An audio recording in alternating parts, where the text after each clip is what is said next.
Pinatunayan ng napakagandang resulta ng pag-atake ng Ukrainiyang misail na Flamingo sa Samara ang pagkatama sa mga pasilidad ng sentrong raketa at kalawakan na Progress. Sa loob ng lugar ng pasilidad, nagkaroon ng malawakang sunog na may lawak na humigit kumulang 5,000 metro kwadrado. At hindi lang ito basta target, isa itong napakahalagang pasilidad sa kalawakan para sa paglulunsad ng Rusyanong katumbas ng sistemang Starlink. At sa parehong araw, si Vladimir Putin mismo sa pagpupulong ng konseho para sa estratehikong pag-unlad sa Kremlin ay halos umamin ng mga pag-atake ng Ukraine ay tunay na nagdudulot ng pinsala sa ekonomiya ng Russia. Bagaman agad niyang sinubukang paliitin ang issue at sinabi na hindi naman daw ganoon kasakit.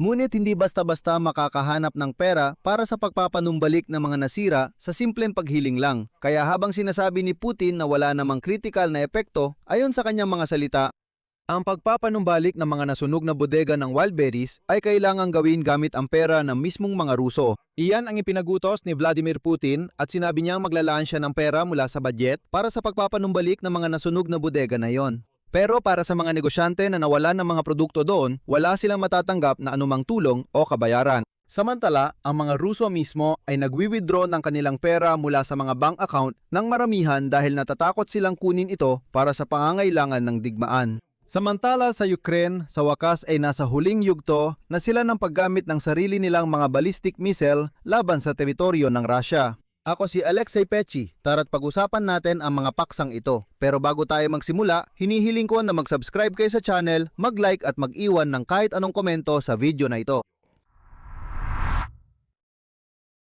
Sige, magsimula tayo sa mismong pag-atake sa Russian Rocket and Space Center. Ayon sa datos ng General Staff ng Sandatahang Lakas ng Ukraine, matapos ang karagdagang reconnaissance, nalaman na sa Samara matapos ang pag-atake noong Agosto 15, ilang pasilidad ng kompleks ng raketa at kalawakan ng Russia ang tinamaan agad.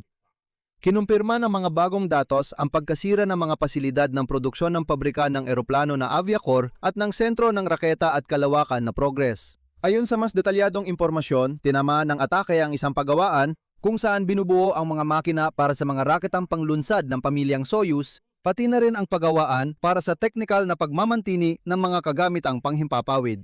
Sa teritoryo ng sentro ng raketa at kalawakan na Progress, naitala ang sunog na may lawak na humigit kumulang 5,000 metro kwadrado. Bagaman, paalala ko, noong ika-15 at 16 ng Agosto, sinabi ng mga Ruso na doon ay usok lang, wala namang seryosong nangyari. Bakit ito mahalaga? Ang totoo niyan, ang sentro ng raketa at kalawakan na Progress ay kabilang sa mga pangunahing kumpanya ng industriya ng rocket at space ng Russia. Ang kumpanya ay kasali sa paggawa ng mga raketang panglunsad na Soyuz na ginagamit upang maglunsad ng mga sasakyang pangkalawakan sa orbita at bumuo ng konstelasyon ng mga satellite pangkomunikasyon ng Russia, kasama na ang para sa interes ng hukbong sandatahan ng Russia.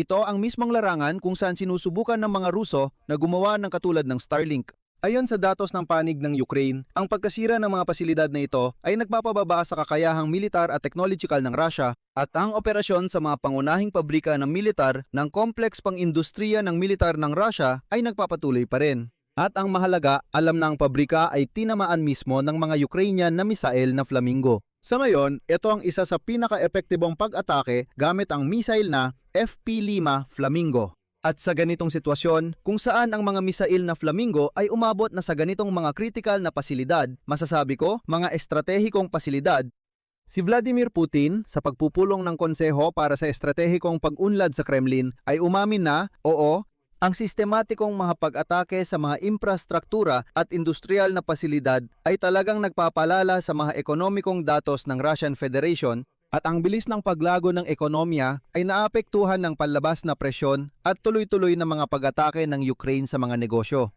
Pero pagkatapos nito, muling nagkunwari si Vladimir Putin na hindi ito seryoso. Narito ang kanyang sinabi. Malinaw na walang critical na epekto mula sa mga ganitong pag-atake, wala noon, wala ngayon at hindi magkakaroon. Pero syempre, nagdudulot sila ng pinsala sa atin. Malinaw yan, naiintindihan, nakikita at alam natin ito. Ibig sabihin, ganito ang formula ni Putin. Opisyal na walang critical na epekto pero agad namang inaamin na malinaw ang pinsala. Isa itong klasikong pantatangka na sabay na hindi magmukang talunan sa harap ng sariling elite at hindi rin magmukang taong lubos na hiwalay sa realidad. Kasi mahirap nang sabihin na walang pinsala kapag nasusunog na ang mga refinery ng langis, mga bodega ng Wildberries at iba pa. Nasusunog ang mga pabrika at kung ano-ano pa. Mahalaga rin ang konteksto ng pag-amin na ito. Kamakailan, tinaya ng intelihensya ng Europa na dahil sa pansamantalang pagtaas ng pandaigdigang presyo ng langis, nakakuha pa rin ang Kremlin ng karagdagang kita at naantala ang matinding krisis sa pananalapi na magpapahintulot dito na ipagpatuloy ang mga labanan man lang hanggang sa susunod na tagsibol. Kasabay nito, lumampas na ng 70% ang kakulangan sa budget ng Russia kumpara sa taunang plano. Sa kabila ng pagtaas ng gastusin at mga problemang pang-ekonomiya, hindi planong itigil ng Moscow ang mga labanan. Noong una, may mapanuyang pahayag mula sa kampo ni Putin tungkol sa posibleng pag-freeze ng digmaan na nagsasabing ang pagtigil putukan sa linya ng sagupaan ay hindi katanggap-tanggap para sa Kremlin. Kaya naman, ilang raketa at drone ng Ukraine ang tanging sandata ng pagkasira ng ekonomiya ng mga Ruso at pamimilit sa maruming Russia na makipagkapayapaan.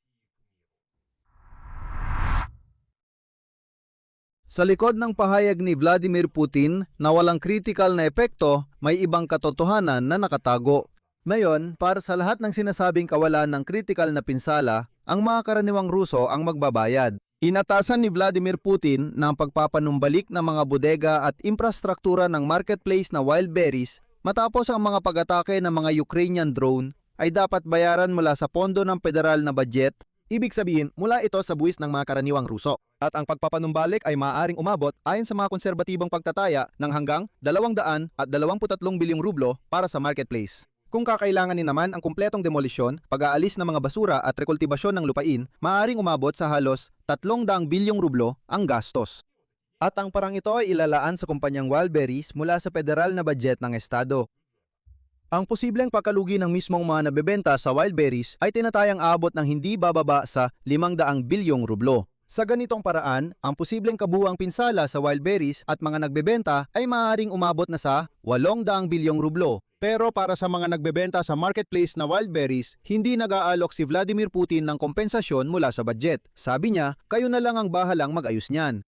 Samantala, ayon sa opisyal na estadistika ng kumpanya, mahigit 400,000 na mga nagbebenta ang napiktuhan ng mga pag-atake sa mga bodega ng Wildberries. Pero si Vladimir Putin ay wala talagang pakialam sa kanila. Isipin mo, libu-libong mga Ruso ang nawala ng negosyo. Dahil 1.2 milyong mga tinatawag na Rusong Ivan ay alinman sa namatay o nasugatan dahil sa digmaan ng Russia laban sa Ukraine. Kasabay nito, ang pangalawang linya ng ekonomikong presyon na naitala ngayon ng Washington Post. Maraming mga Ruso ang nagwi-withdraw ng kanilang pera mula sa mga bangko dahil sa takot na baka simulan ng mga otoridad na kunin ang mga deposito para pondohan ang digmaan. Ayon sa datos ng Bangko Sentral ng Federasyong Ruso, sa unang 2 linggo pa lang ng Agosto, halos 3.2 bilyong dolyar na ang na-withdraw mula sa mga bangko. Noong Hulyo, halos 7.2 bilyong dolyar ang na-withdraw ng mga Ruso at noong Hunyo, mahigit 4.2 bilyong dolyar. Ibig sabihin, makikita ninyo na pataas ng pataas ang trend. Tinitiyak ng mga eksperto na ang kabuuang halaga ng pera na nailabas na yung taon ay maaaring doble pa sa halagang inalis ng mga Ruso mula sa mga bangko noong unang taon ng malawakang pananako. Ibig sabihin, lalo lang lumalala ang takot ng mga tao. At napagpasyahan ng mga Ruso na mas mabuting itago na lang ang kanilang pera sa ilalim ng unan kaysa ilagay ito sa mga bangko kung saan maaring hindi na nila ito mabawi kailanman. At kung gugustuhin ni Putin, maaari niyang kunin ang perang iyon at walang sinuman ang magtatanong sa mga Ruso tungkol dito. Ibig sabihin nito, hindi nagtitiwala ang mga tao sa sistemang bangko ng Russia at sa sistemang pinansyal ng Russia. Lahat ng ito ay bunga ng pangamba na ang gobyerno ni Putin ay magsasagawa ng ilang hakbang kaugnay ng sistemang bangko na maaari nitong i-nationalize, halimbawa ang mga deposito. At pondohan ang digmaan gamit ang mga yon. Ngayon, pagkatapos ng eleksyon sa Duma, maaaring magdeklara sila ng mobilisasyon at hindi lang mobilisasyon ng tao kundi halimbawa ng pinansyal na yaman. Sa ilalim ng mobilisasyon at limitadong batas militar, pwede lang kunin ng basta-basta ng gobyerno ang pera ng mga Ruso at sabihing, pakinggan ninyo, kailangan ito para sa digmaan. Ngayong taon, mas marami ng pera ang kinuha ng mga Ruso mula sa mga bangko kaysa sa buong unang taon matapos magsimula ang malawakang pananakop. Halos 25 bilyong dolyar ito. O kung mas malinaw sa inyo, 2 trilyong rublo. Paalala ko lang, noong 2022, biglang pinigilan ng mga autoridad ng Federasyong Ruso ang paglabas ng pera mula sa mga bangko sa pamamagitan ng pagpapataw ng mahigpit na mga limitasyon sa galaw ng kapital at biglang pagtaas ng mga interest rate. Ang mga problema sa likwididad ay nakaapekto na sa kakayahan ng pamahalaan ng Russia na makalikom ng pondo para pondohan ang digmaan sa pamamagitan ng paglalabas ng mga bono ng pamahalaan. Lumabas na noong nakaraang buwan na pilitan ang Ministry ng Pananalapi ng Russia na kanselain ang mga nakatagdang paglalabas ng bonds kasi wala namang may gusto o nangangailangan nito. Samantala, bumalik na naman ang crisis sa fuel sa Russia, lalo na sa mga lugar na akala mo ay naresolba na ito. Sa Moscow at mga kalapit na rehiyon ng Russia, muling nilimitahan ang bentahan ng gasolina. Sa mga automated na gasolinahan ng Gazprom at Gazprom Neft sa Moscow, nilimitahan ang bentahan ng gasolina at diesel sa 40 litro kada kliyente. Nagpatupad ang Rosneft ng limit na 30 litro kada sasakyan sa kanilang mga gasolinahan sa buong bansa. Nagpatupad din ng sarili nilang limitasyon si Lukoil. Ipinahayag ng kumpanya ang pagbawas ng bentahan ng gasolina sa Moscow at karatig na rehiyon. Pinaalala ko na ang mga pag-atake ng mga drone ng Ukraine ay nakapagpatigil na ng operasyon na hanggang 40 pasilidad ng pagpuproseso ng langis sa Russia. At halos 1/4 ng mga residente ng Russia ay nakaranas ng kakulangan sa gasolina. Ito ay ayon lamang sa opisyal na estadistika. At ang huling detalye na nagpapakita na lalo pang lalala ang sitwasyon sa Russia. Ngayon, ang punong direktor ng kumpanyang Firepoint na si Irina Terek ay nagbalita na ang Ukrainian ballistic missile na may maikling abot na FP7 ay magiging handa para sa combat use bandang katapusan ng Setyembre ngayong taon. Ang missile ay may payload na hanggang 150 kg at nilalayon para tamaan ang mga target sa layong hanggang 200 km. Sa kumpanya, nakapagsagawa na sila ng humigit kumulang 15 test launches ng missile na FP7. At ngayon, ang missile ay nasa yugto na ng sertipikasyon. Kasabay nito, paalala ko na de-develop din ang missile na FP9 na mas makapangyarihang sandata na may planong abot na halos 900 kilometer at may bigat ng warhead na hanggang 800 kilogram. Konklusyon. Habang si Vladimir Putin ay patuloy na iginigiit sa publiko na walang critical na epekto ang mga pag-atake, ngunit iba ang realidad.